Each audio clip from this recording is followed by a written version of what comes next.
السلام عليكم ورحمة الله وبركاته مشاهدينا الكرام أينما كنتم.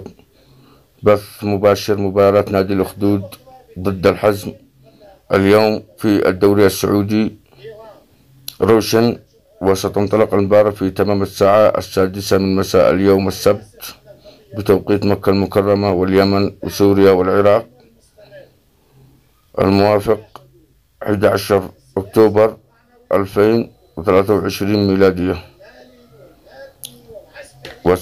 أتمنى منكم الاشتراك بالقناة والضغط على زر الجرس ليصلكم كل ما هو جديد بإذن الله تعالى. أخوكم من اليمن طالب فزعتكم يا رجال. أتمنى منكم التشجيع، والسلام عليكم ورحمة الله وبركاته. لا تنسوا الاشتراك والضغط على زر الجرس بليز.